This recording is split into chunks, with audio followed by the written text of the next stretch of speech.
बहुत स्वागत है आपका 8 की कड़क खबरों के साथ। मैं हूं रीनू यादव। सबसे पहले बात भोपाल से बड़ी खबर की। एमपी के 18 जिलों में तेज बारिश का अलर्ट जारी किया गया, जहां भोपाल जबलपुर में तेज बारिश का अलर्ट जारी किया गया। कई जिलों में भारी बारिश की वजह से बाढ़ के हालात बनते हुए नजर आ रहे हैं। तो वहीं प्रदेश में एक महीने में 14.6 इंच बारिश हुई है और अभी और बारिश का अनुमान मौसम विभाग ने जताया है, जहां 18 जिलों में जोरदार बारिश का अलर्ट मौसम विभाग ने जारी किया है। खबर भोपाल से है। भोपाल जबलपुर में तेज बारिश का अलर्ट है। कई जिलों में भारी बारिश की वजह से बाढ़ के हालात भी बन सकते हैं। प्रदेश में एक महीने में 14.6 इंच बारिश दर्ज हो चुकी है। खबर भोपाल से है। तो आप ये देखिए कि जब से मानसून आया है तब से लगातार बारिश कई इलाकों में हो रही है और इसके चलते किस तरीके से जद्दोजहद करते हुए बच्चे स्कूल जा रहे हैं, लोग दफ्तर जाते हैं, अपने कामकाज के लिए निकलते हैं और आप देखेंगे सड़कों में पानी भरा हुआ है और सड़कों पर पानी भर जाने की वजह से खासतौर पर उन लोगों को आने जाने में काफी दिक्कतें होती हैं जो कि पैदल या दोपहिया चालक होते हैं। और ये देखिए आधी बाइक पूरी डूबी हुई है पानी में और लोग अपनी जान जोखिम में डालकर इस रास्ते से निकलने के लिए मजबूर हैं। बच्चे घुटने तक पानी भरे होने के बावजूद स्कूल जाने के लिए मजबूर हैं। महिलाएं भी, जो कामकाजी महिलाएं हैं, उनको बहुत दिक्कतों का सामना करना पड़ता है। संवाददाता शैलेंद्र भदौरिया जुड़ गए हैं। शैलेंद्र, 18 जिलों में जोरदार बारिश का अलर्ट और लगातार बारिश होने के आसार बने हुए हैं अभी। बिल्कुल बिल्कुल। देखिए, मौसम विभाग की माने तो ये पूरा अगस्त का महीना भी इसी तरीके से बारिश के साथ गुजरेगा, यानी आने वाले समय में अब और तेज बारिश का अनुमान जो है मौसम विभाग ने जारी किया। जिस तरीके से 24 घंटे का पूर्वानुमान जारी किया है उसके अनुसार चाहे वह ग्वालियर चंबल संभाग का हो, बुंदेलखंड का इलाका हो, जबलपुर का, महाकौशल का पूरा इलाका हो या फिर भोपाल का इलाका, ये उस इलाके के 18 जिले ऐसे हैं जहां हैवी रेन का ऑरेंज अलर्ट जो है मौसम विभाग ने जारी किया है। और जिस तरीके से हम लगातार तस्वीरें मध्य प्रदेश के अलग अलग हिस्सों की देख रहे हैं, चाहे वह नर्मदापुरम की हो, भिंड की हो, सागर की हो, जबलपुर की हो, तमाम जो ऐसे इलाके हैं जहां लगातार जो है तेज बारिश हो रही है, जिसके चलते जल भराव की स्थितियां हो गई। कई इलाके तो ऐसे हैं जो पूरी तरीके से जलमग्न हैं और केवल शहरी नहीं बल्कि ग्रामीण इलाकों की अगर मैं बात करूं तो अब नदी नाले और तालाब भी उफान पर आने लगे, जिससे कि राहगीर जो है वो काफी परेशानियों का सामना उठाना पड़ रहा है। कई गांव ऐसे हैं जिसका मुख्यालय से संपर्क भी कट चुका है और वहां पर अब रेस्क्यू का काम भी लगातार किया जा रहा है। तो देखिए, मध्य प्रदेश में 50 दिन से अधिक का समय जो है वो मानसून को सक्रिय हुए हो चुका है और ऐसे में लगातार जो मध्य प्रदेश में बारिश का दौर जारी है। मौसम विभाग की माने तो इस बार जो औसत बारिश है उससे भी अधिक बारिश इस बार दर्ज की जानी है।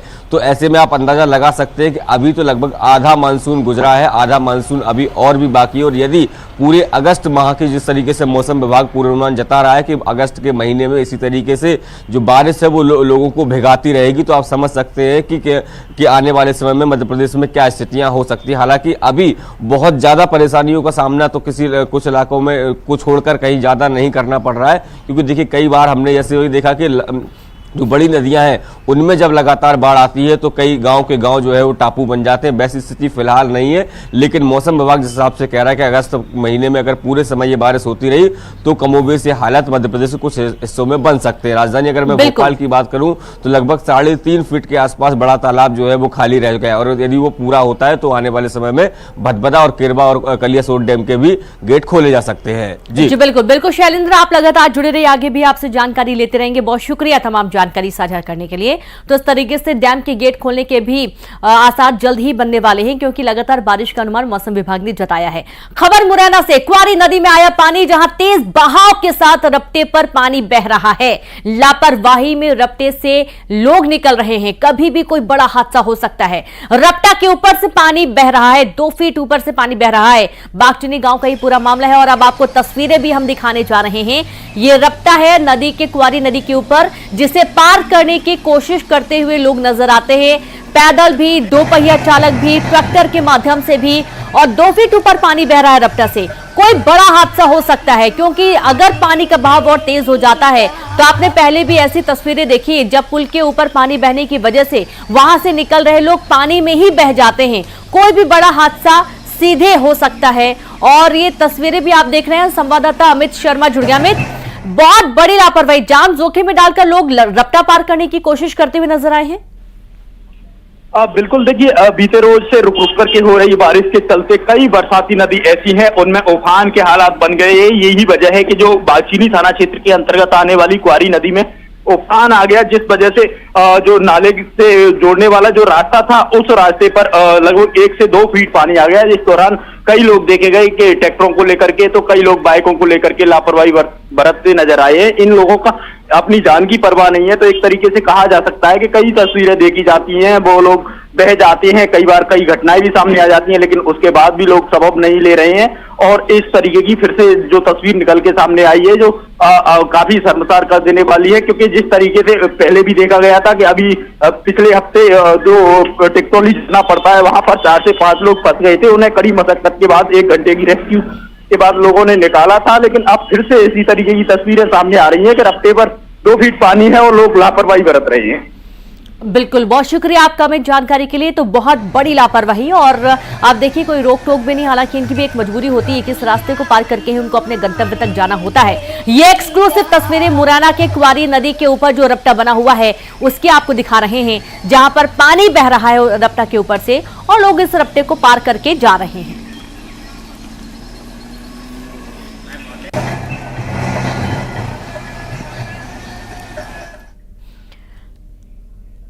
मुख्यमंत्री डॉक्टर मोहन यादव आज दक्षिण भारत के प्रमुख कारोबारियों से मुलाकात करेंगे। Coimbatore invest Madhya Pradesh road show में शामिल होंगे। इसमें एमपी में निवेश के लिए संवाद होगा। सीएम डॉक्टर मोहन यादव कोयम्बटूर में interactive session on investment opportunities in Madhya Pradesh का शुभारंभ करेंगे और इसमें 700 से ज्यादा निवेशकों और कारोबारियों के शामिल होने की उम्मीद है। फरवरी में होने वाली ग्लोबल इन्वेस्टर्स समिट के लिए रीजनल इंडस्ट्रियल कॉन्क्लेव देश के प्रमुख औद्योगिक केंद्रों में रोड शो और इंटरैक्टिव सेशन से सकारात्मक वातावरण का निर्माण होगा और इस कार्यक्रम का उद्देश्य निवेशकों को मध्य प्रदेश में निवेश के अवसरों के बारे में जानकारी देना है। निवेशक अपने अपने ढंग से जो व्यापार व्यवसाय को बढ़ा रहे हैं उनकी संभावना वो मध्य प्रदेश में भी तलाश रहे हैं। मैंने भी आश्वस्त किया है, आइए हमारे प्रदेश में आप सब मिलकर के मध्य प्रदेश के साथ चलिए। माननीय यशस्वी प्रधानमंत्री के नेतृत्व में निवेश से ही राज्य समृद्ध होता है और निवेशकों को ये आश्वस्ति हो जाती है कि सरकार उनके साथ है तो उनकी हिम्मत बढ़ती है। मैंने यही कराने का प्रयास किया। मेरी अपनी ओर से ये जो हमने दक्षिण भारत का दौरा किया, मुझे संतोष है कि ये ठीक दिशा में जा रहा है। और सीधे रुक करेंगे, संवाददाता शैलेंद्र भदौरिया जुड़ गया। शैलेंद्र, दक्षिण भारत के दौरे पर मुख्यमंत्री डॉक्टर मोहन यादव, मुख्य उद्देश्य मध्य प्रदेश में ज्यादा से ज्यादा निवेश लाना, और क्या कुछ संबंधित जानकारी दौरे से जुड़ी हुई?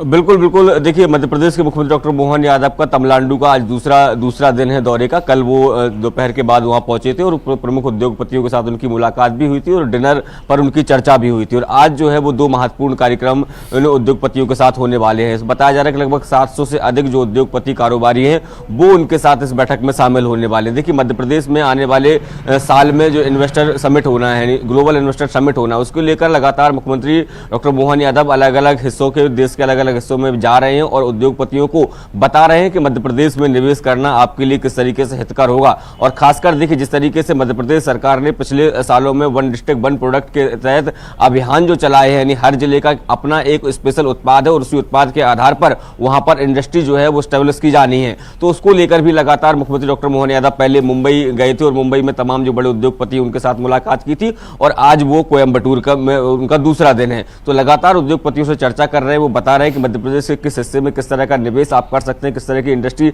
आप लगा सकते हैं। और जिस तरीके से लगातार ये कहा जाता है कि मध्य प्रदेश जो है वो देश का हृदय स्थल है और यहाँ से हर तरफ के आवागमन, चाहे वह दिल्ली का हो, मुंबई का हो या फिर दूसरे अन्य राज्यों की कनेक्टिविटी है वो बहुत बेहतर है। तो यही कारण है कि मध्य प्रदेश में अधिक से अधिक लोग निवेश करें, मध्य प्रदेश में रोजगार के अवसर बढ़े, इसको लेकर लगातार सरकार जो है वो प्रयास कर रही है। उसी कड़ी में आज एक महत्वपूर्ण दौरा जो है उनका वो कोयम्बटूर का है। उम्मीद है कि लगभग जो बड़े कारोबारी इसमें शामिल होंगे और आने वाले समय में जब मध्य प्रदेश में ग्लोबल इन्वेस्टर समिट होगा तो उसमें वो जरूर यहां पर सहभागिता करेंगे और सहभागिता न केवल सहभागिता करेंगे बल्कि मध्य प्रदेश के जो तमाम प्रोडक्ट हैं, खासकर 1 डिस्ट्रिक्ट 1 प्रोडक्ट जिसका मैंने जिक्र किया कि अलग अलग जिले की अपनी खासियत है, वहां पर अलग अलग तरह के उत्पाद हैं, तो उसको ध्यान में रखते हुए जब उद्योगपति यहाँ आएंगे तो निश्चित तौर पर मध्य प्रदेश में जब वो निवेश करेंगे तो रोजगार के साधन भी लगातार बढ़ेंगे। तो मध्य प्रदेश सरकार का लगातार ये फोकस है कि मध्य प्रदेश में अधिक से अधिक निवेशक आए, और इसी कड़ी में डॉक्टर मोहन यादव आज कोयम्बटूर में हो, तमाम उद्योगपतियों से वो मुलाकात करने वाले हैं। जी बिल्कुल, बहुत शुक्रिया आपका शैलेंद्र तमाम जानकारी के लिए। तो आज कोयम्बटूर के दौरे पर मुख्यमंत्री डॉक्टर मोहन यादव और ज्यादा से ज्यादा निवेश को लेकर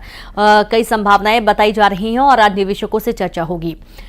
ग्रीन स्टील समिट में शामिल होंगे मुख्यमंत्री विष्णुदेव साय। जी हां, नया रायपुर में समिट में शामिल होंगे। समिट के बाद सीएम विधानसभा की कार्रवाई में भी शामिल होंगे। दोपहर में विधानसभा परिसर में पौधारोपण कार्यक्रम होगा जिसमें शिरकत करेंगे और एक पेड़ मां के नाम कार्यक्रम में शामिल होंगे। विधानसभा के आवासीय परिसर में इस कार्यक्रम को आयोजित किया जा रहा है। मुख्यमंत्री के साथ मंत्री भी पौधारोपण कार्यक्रम में शामिल होने वाले हैं। आज ये कुछ महत्वपूर्ण कार्यक्रम जिसमें सीएम मौजूद रहेंगे। ग्रीन स्टील समिट में जो कि नया रायपुर में कार्यक्रम का आयोजन है, इसमें सीएम विष्णुदेव साय शिरकत करने वाले हैं। तो एक तरफ जहां ग्रीन स्टील समिट में शामिल होंगे, दूसरी तरफ पौधारोपण कार्यक्रम में भी सीएम मौजूद रहने वाले हैं। एक पेड़ मां के नाम कार्यक्रम में जो कि विधानसभा परिसर में ही आयोजित किया गया है दोपहर के वक्त, और इस कार्यक्रम में शामिल होने के लिए पहुंचेंगे मुख्यमंत्री विष्णुदेव साय।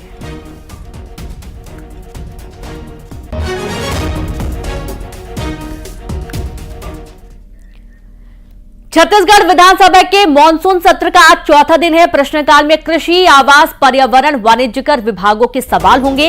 सदन में आज आएंगे 4 ध्यानाकर्षण प्रस्ताव।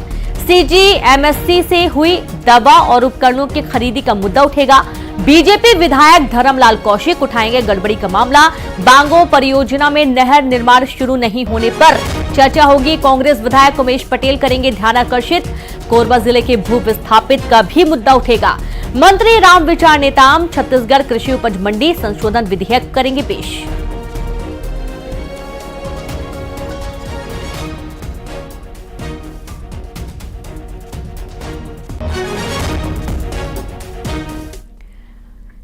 खबर मुरैना से, जहां फायरिंग के आरोपी का जुलूस निकला। सड़क पर हथकड़ी डालकर निकला जुलूस, जहां पर 2 पक्षों के विवाद में फायरिंग की गई थी।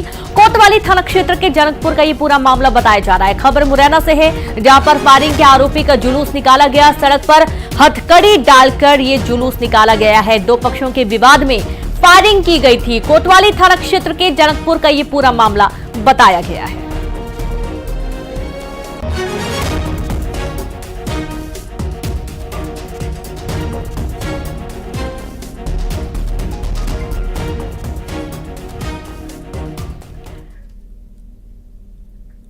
अंबिकापुर की बात करेंगे, जहां अतिक्रमण पर कार्रवाई करने के दौरान हंगामा हो गया। बौरीपार स्थित रिंग रोड के पास निगम की टीम अतिक्रमण को हटाने के लिए पहुंची थी और इसी दौरान वार्ड वासियों ने टीम को घेर लिया। निर्माणाधीन मकान को तोड़ने के दौरान ये विवाद हुआ। पार्षद और वार्ड के लोगों का आरोप है कि बिना नोटिस दिए ये कार्रवाई की जा रही है। इतना ही नहीं, यहाँ निगम टीम के प्रभारी पर लोगों ने रिश्वत लेने के आरोप भी लगाए हैं।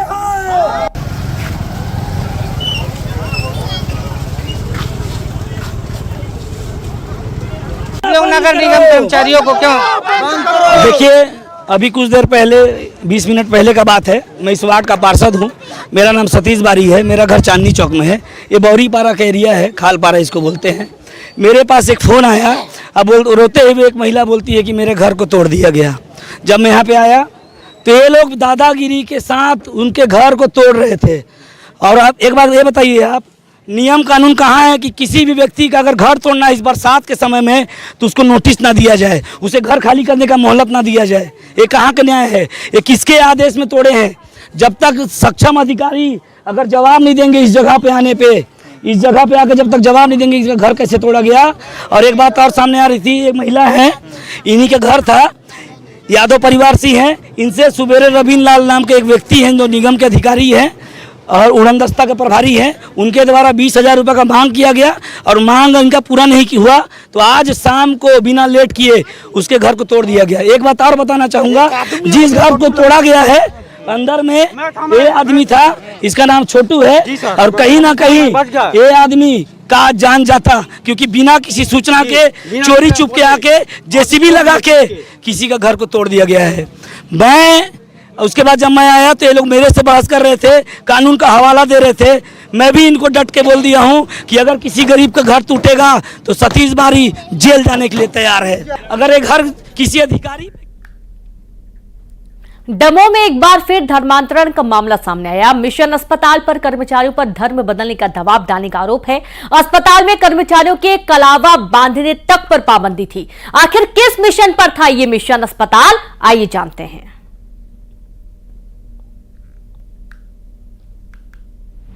धर्मांतरण का खेल। हम लोगों के ऊपर धर्म परिवर्तन का कहा जा रहा है कि धर्म परिवर्तन कीजिए आप लोग। अस्पताल का मिशन। तो अभिजीत लाल डॉक्टर जयलाल जी के सपुत्र हैं। कलावा पर ऐतराज। उन्होंने कहा कि जी लाल धागा है, जी उतार के आओ। खुल गया राज। इसके अलावा जो अनावेदक हैं उनके बयान भी होंगे और उनके हॉस्पिटल के अन्य कर्मचारियों ने भी बयान देने के लिए इच्छा जाहिर की है।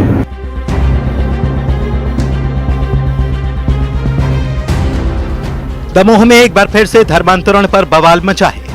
एक बार फिर धर्मांतरण के खेल का खुलासा हुआ है।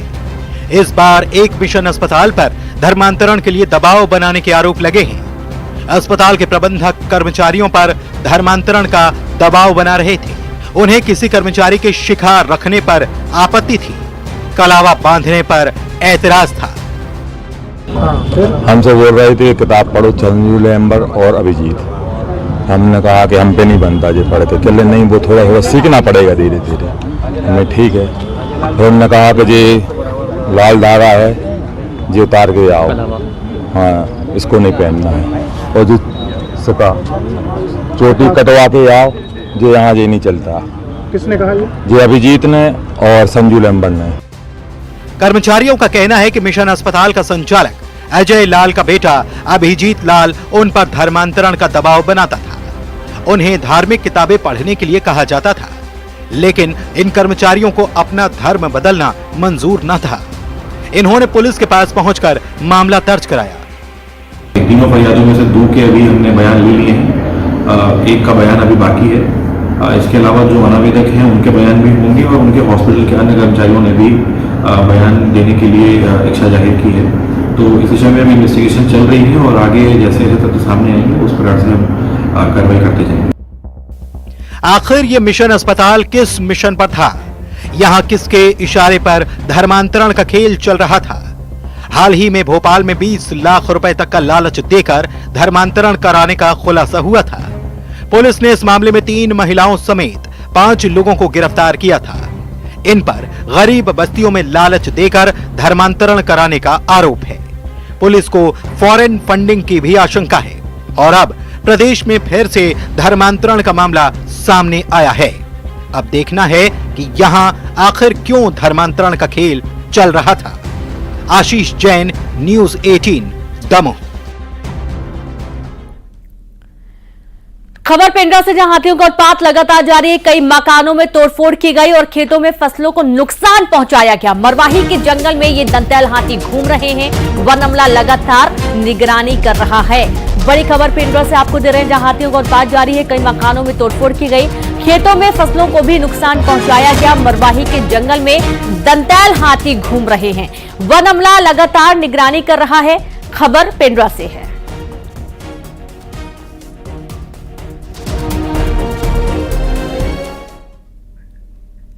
अंबिकापुर में डायरिया से 13 साल की बच्ची की मौत हो गई। बच्ची की मौत के बाद स्वास्थ्य विभाग में हड़कंप मच गया है। स्वास्थ्य विभाग की टीम पहुंची गांव, ग्रामीणों को जागरूक कर रही है। स्वास्थ्य विभाग की टीम उदयपुर ब्लॉक के खुज्जी गांव में बच्ची की मौत का मामला सामने आया और उसके बाद पूरा स्वास्थ्य विभाग गांव पहुंचा। स्वास्थ्य विभाग की टीम गांव पहुंची। उदयपुर ब्लॉक के खुज्जी गांव में बच्ची की मौत हो गई थी और इसके बाद हड़कंप की स्थिति है। 13 साल की बच्ची की मौत डायरिया की वजह से हुई है। डायरिया से पीड़ित मरीजों की संख्या में लगातार इजाफा हो रहा है और अब लोगों की जांच की जा रही है। संवाददाता श्रवण महंत जुड़ गए। श्रवण, 13 साल की डायरिया से 13 साल की बच्ची की मौत के बाद से स्वास्थ्य विभाग अलर्ट हुआ है। बिल्कुल, स्वास्थ्य विभाग ग्राम खुज्जी पहुंचा है। ये उदयपुर ब्लॉक के अंतर्गत गांव है और यहाँ पर जो 13 साल की जो बच्ची है उसकी डायरिया से मौत हो गई है। बताया जा रहा है कि जो जंगल के विषाक्त भाजी है उसके खाने से वो बच्ची बीमार हो गई थी और लगातार उनको उल्टी दस्त हो रहे थे। हालांकि जो गांव है वो उदयपुर ब्लॉक से 35 किलोमीटर दूर है, तो वहां से स्वास्थ्य सुविधा जो है मुहैया नहीं हो पाया, जिसके वजह से वो बच्ची ने दम तोड़ दिया है। और जैसे ही स्वास्थ्य विभाग को इसकी जानकारी मिली है, स्वास्थ्य विभाग का अमला गांव पहुंचा है और पता लगाने की कोशिश कर रहा है कि और भी किसी को इस तरह की कोई डायरिया फैला तो नहीं है। इसके साथ साथ गांव के जो लोग हैं उनको जागरूक करने का प्रयास कर रहा है और ये बता रही है कि जो जंगल के जो चीजें हैं, अभी बरसात के दिन है तो जो विषाक्त जैसे पुट्टू भाजी है, पुट्टू है और ये तमाम जो चीजें हैं उसको न खाएं, बल्कि जो है घर का ही भोजन खाएं, ऐसा उनको सलाह दिया जा रहा है। लेकिन जैसे ही ये मौत की सूचना मिली है, पूरे स्वास्थ्य विभाग में हड़कंप मचा हुआ है। जी बिल्कुल श्रवण, बहुत शुक्रिया आपका जानकारी के लिए। तो हड़कंप की स्थिति है और तुरंत ये जानकारी मिल पा रही है कि 13 साल की बच्ची ने जो भाजी होती है वो खाई थी और उसके बाद उसे लगातार उल्टी दस्त की शिकायत हुई और डायरिया, और लगातार बीमार होने के बाद जब उसकी हालत काफी गंभीर हुई तो उसे हॉस्पिटल भी ले जाया गया, लेकिन उसने दम तोड़ दिया।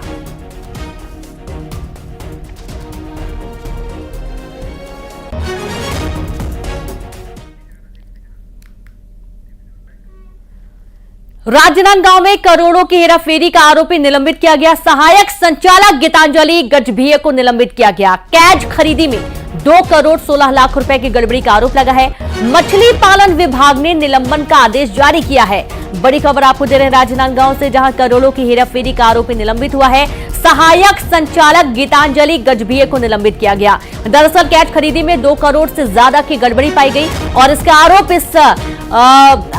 इस युवक पर लगा है और मछली पालन विभाग ने निलंबन का आदेश जारी करते हुए आरोपी कर्मचारी को सहायक संचालक गीतांजलि गजभिये को निलंबित किया है।